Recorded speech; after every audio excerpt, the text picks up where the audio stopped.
Parler de monnaie, c'est déjà introduire une alternative, en fait, dans le domaine de l'économie, parce que la monnaie n'est pas considérée en économie, enfin c'est du moins ce que j'ai appris dans l'économie orthodoxe, comme autre chose qu'une technique et qu'un instrument, donc comme quelque chose qui n'a pas de réalité ontologique, pas de dimension politique bien sûr, et en quelque sorte s'intéresser à la monnaie, qu'on soit économiste ou qu'on soit philosophe, c'est déjà introduire un biais dans le discours dominant de l'économie.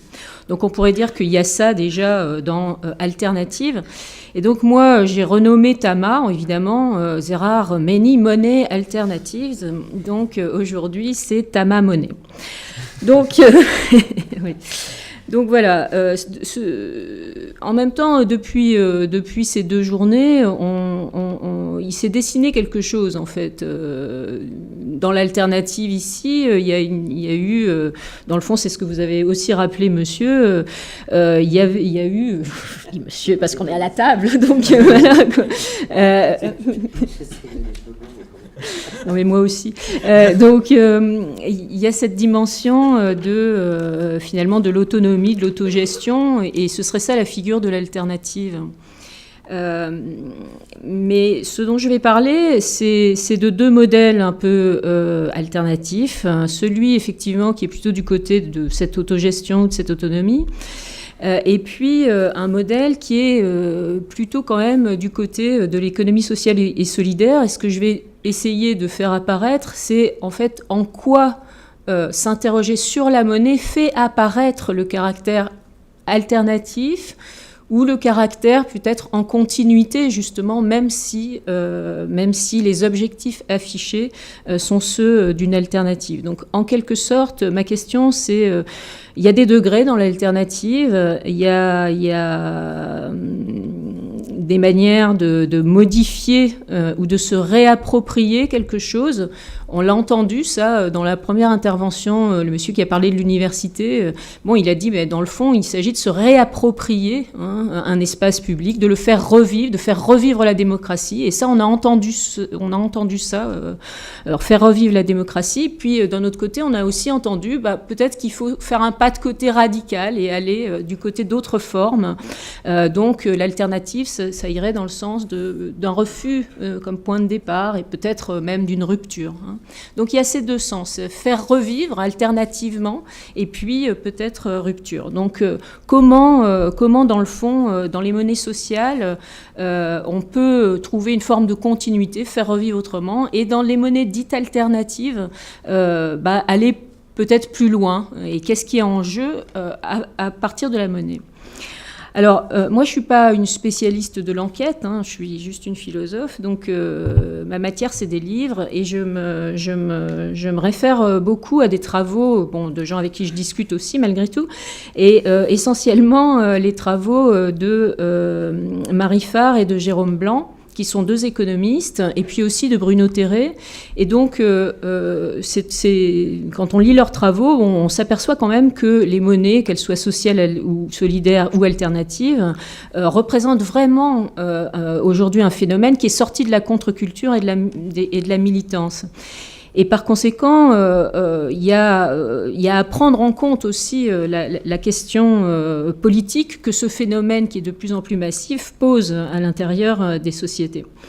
Bon, qu'est-ce que c'est donc je vais pas hier il y a eu l'évocation de la coopérative catalane, mais il y a des choses très connues comme évidemment la première communauté monétaire, enfin les systèmes d'échange locaux ou les LETS à Ithaca, mais il y en a un peu partout, et en France il y en a 2 qui sont très emblématiques, c'est à Toulouse, le Sol, et puis à Nantes.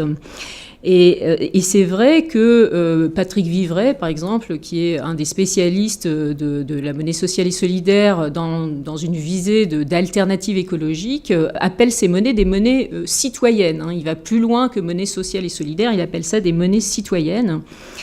Bon, en gros, elles sont organisées, ces communautés monétaires, autour d'une monnaie qui est une unité de compte et une mesure de la valeur. Donc jusque-là, c'est la définition classique. Elles essayent d'organiser des circuits courts économiques, du microcrédit, de la finance solidaire. Et en fait, il y a toutes sortes d'acteurs qui peuvent être liés à elles, des acteurs de l'économie solidaire, de la banque, du crédit coopératif.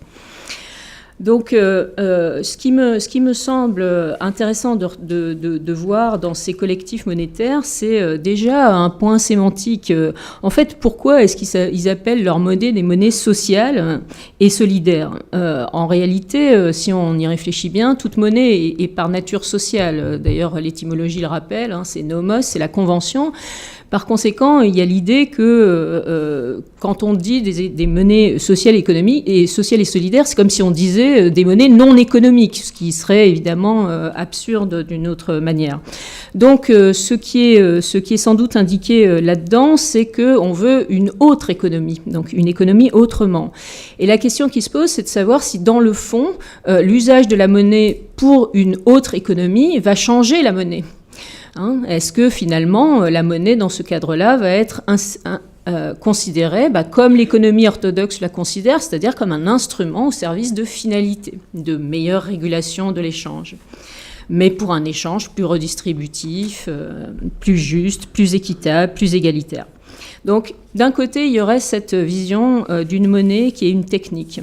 Et moi, ce que je vais essayer de montrer, une fois que j'aurai parlé de ça, c'est une monnaie qui n'est pas représentante de valeurs politiques différentes, mais qui est considérée autrement comme une institution. Et ça, c'est pas évident à comprendre. Et en plus, c'est aussi quelque chose qui est de l'ordre de la recherche, enfin, de quelque chose qui n'est pas forcément éprouvé dans des expérimentations auxquelles on pourrait les reconduire.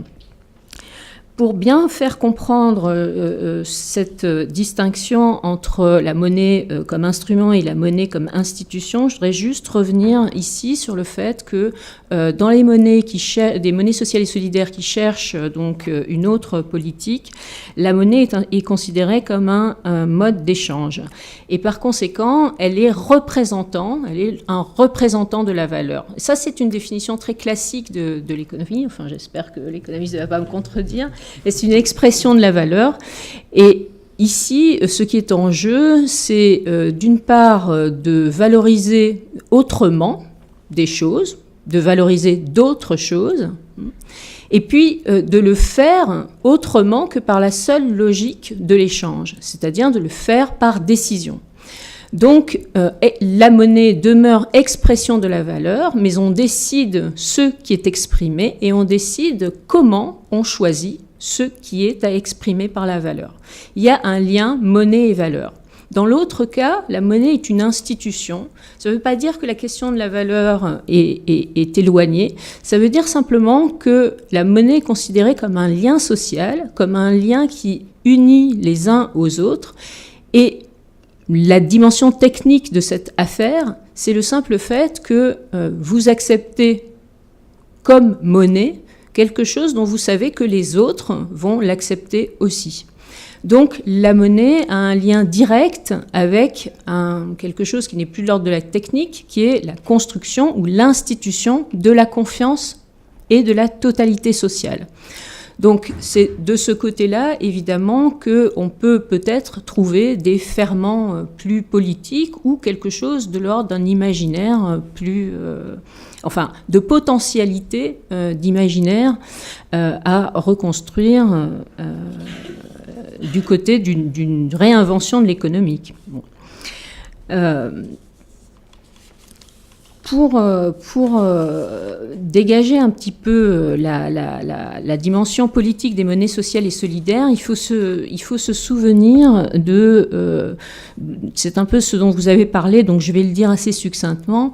En fait, les coopératives ou les associations qui instituent des communautés solidaires, donc les systèmes d'échange locaux avec monnaie, sont des associations ou des coopératives, c'est-à-dire qu'elles utilisent des monnaies dites sociales, mais en fondant en fait des formes d'organisation qui reposent sur le droit privé. Et d'autre part, elle se dote en fait d'une constitution et d'une charte qui détermine la manière dont vont fonctionner les moyens de paiement. Donc, on peut dire très rapidement, sans entrer dans le détail, qu'elles font porter le poids démocratique du côté de la création monétaire et pas du côté de l'usage monétaire. D'une certaine manière, la monnaie pourrait être dite démocratique parce que tout le monde qui va être usager de cette monnaie se rassemble, crée une charte qui est visible.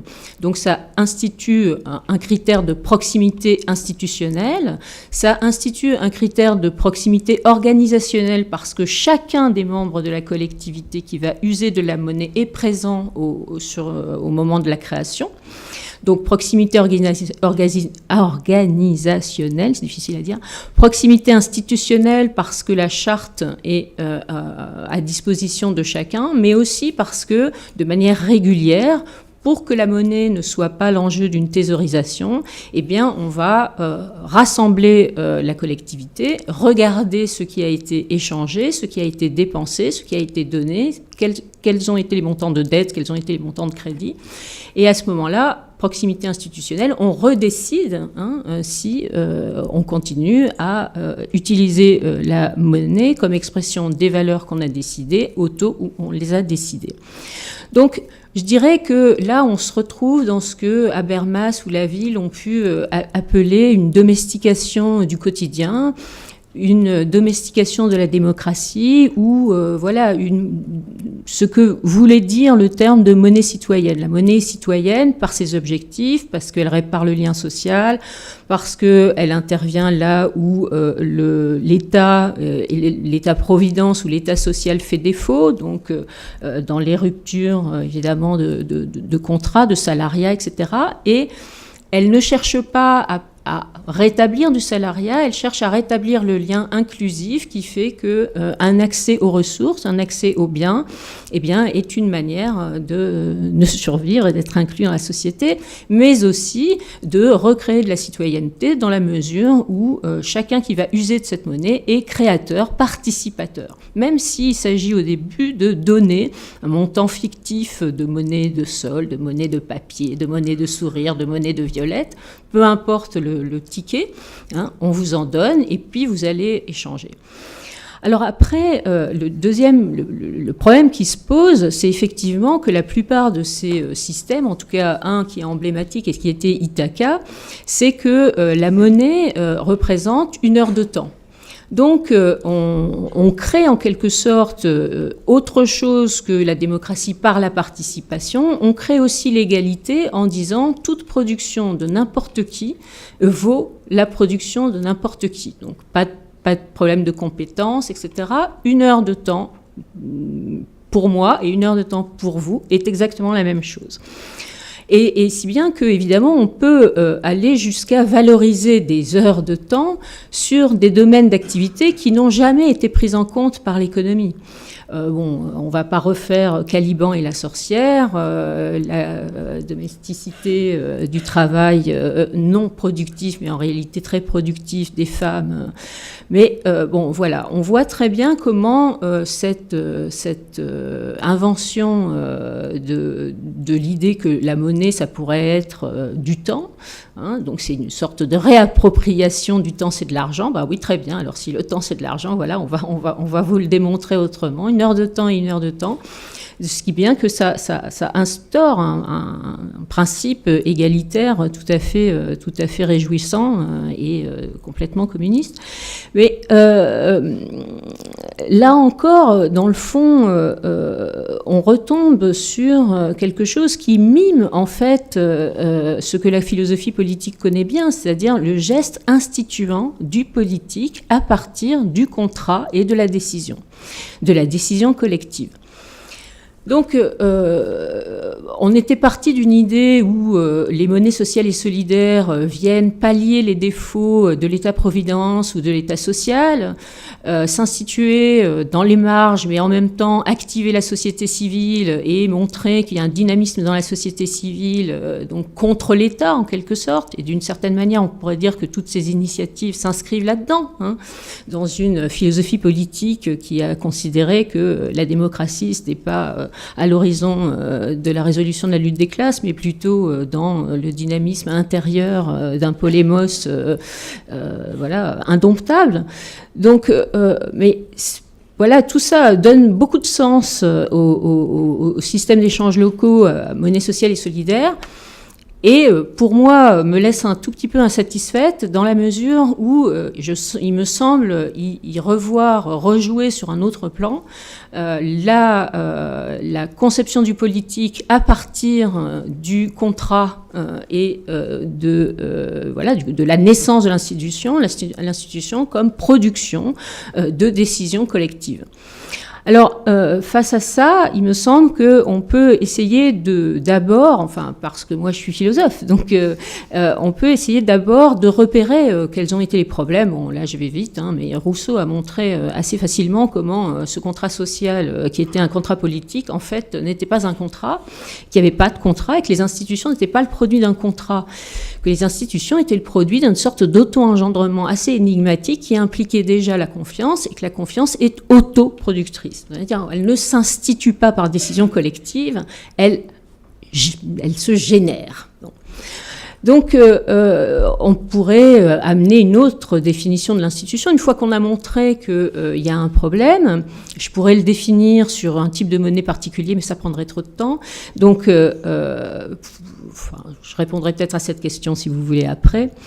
Mais en gros, l'idée que la monnaie, bon, je vais le dire assez vite quand même, la monnaie dans un cadre classique, comme dans les systèmes d'échanges locaux, c'est évidemment quelque chose qui permet d'échanger dans un contrat bilatéral. Mais dans la mesure où on a défini ensemble ce qu'était la monnaie, on peut dire que évidemment la monnaie c'est aussi un lien à la totalité sociale. Et donc si vous acceptez cette monnaie de sel et de sol qui ne vaut rien pour acheter des marchandises dans un vrai magasin, eh bien c'est quand même parce que vous êtes conscient qu'avec ça, vous aurez quelque chose. Ça vous apporte quelque chose, vous allez pouvoir échanger quelque chose avec cette monnaie de sel, cette monnaie de sol, cette monnaie de violette. Par conséquent, là, il y a quelque chose de l'ordre d'un pari. Hein. Mais dans les systèmes d'échanges locaux, c'est assuré ce pari, puisque vous appartenez en fait à un groupe affinitaire. Ce que ça montre quand même que dans la relation bilatérale monétaire, qu'elle soit une monnaie capitale ou une monnaie sociale, il y a un troisième terme. Il y a un enjeu qui force à considérer que vous faites confiance à une sorte d'entité magique que les sociologues appellent un grand tout ou une totalité sociale. Et donc, il y a ce tiers de confiance avec lequel personne ne contracte en réalité. Donc c'est bon, c'est la même chose que chez Rousseau. Hein. La volonté générale, elle est le fait des citoyens. Hein, mais avant de devenir citoyen, il a fallu faire ce contrat. Et c'est l'homme naturel qui fait ce contrat. Et donc je vais terminer. Donc dans cette apparition de la nécessité en fait pour penser la monnaie, de penser ce régime de la confiance et de l'auto-institution de la confiance, on peut dégager une autre conception de l'institution. Cette autre conception de l'institution, moi je la trouve dans de nombreux philosophes, en particulier chez Deleuze, et dans la manière dont il a réfléchi à la monnaie. Et donc juste pour indiquer les pistes de réflexion auxquelles ça peut conduire, la monnaie de confiance, qui est un lien avec la totalité sociale, elle va trouver une autre définition que celle d'expression de la valeur. En fait, la monnaie va être considérée comme l'expression de quelque chose, mais l'expression et l'actualisation d'un rapport au tout qui est considéré comme une dette. Alors, comme il me reste que 10 minutes ou même pas, je ne vais pas rentrer dans l'élucidation de la théorie de la dette de vie. Je vais juste indiquer que des penseurs comme Bruno Terray, mais aussi dans un dialogue assez tendu avec le mouvement anti-utilitariste en sciences sociales qui réclame en fait la possibilité d'organiser une économie à partir du don. Il y a eu un grand débat sur le fait de savoir est-ce que c'était du don qui était premier ou est-ce que c'était de la dette. Est-ce qu'il fallait un capital initial en quelque sorte? Est-ce qu'il fallait un don initial? Est-ce qu'il fallait déjà avoir de la richesse pour produire encore plus de richesse ou pour produire du bien? L'idée de la dette de vie est complètement et radicalement différente d'une certaine manière. Elle a pris sa source chez des anthropologues, en particulier chez des anthropologues. C'est une notion en fait qu'on trouve dans les Védas. Donc c'est en particulier Charles Malamud qui a pu apporter cette idée. Et évidemment, c'est une conception de la dette qui nous ferait vraiment du bien compte tenu de la situation européenne, parce que c'est une conception de la dette complètement désolidarisée de toute culpabilité. En fait, c'est une dette émancipatrice. Donc, je vais m'arrêter là-dessus, mais je crois qu'aujourd'hui, il y a vraiment des potentialités extraordinaires avec la technique dont va parler mon camarade, de générer des systèmes plus autogestionnaires, articulés sur la consommation et la production, donc des systèmes prosommation, mais qui organisent la totalité sociale à partir de cette idée de confiance et de dette, tout en rappelant simplement, parce que sinon je n'aurais pas fait mon boulot en entier, que dans cette notion de rapport à la totalité sociale, ce qui est tout à fait important pour des penseurs comme Deleuze ou comme Foucault, etc., qui n'ont pas pensé la monnaie, mais qui ont pensé quelque chose d'alternatif dans l'institution, c'est de conserver à l'institution sa capacité d'être destituée, mais d'avoir cette capacité d'autodestitution, sans que l'autodestitution d'une institution représente autre chose que la réinvention potentielle d'un autre collectif avec d'autres missions. Voilà, je vous remercie.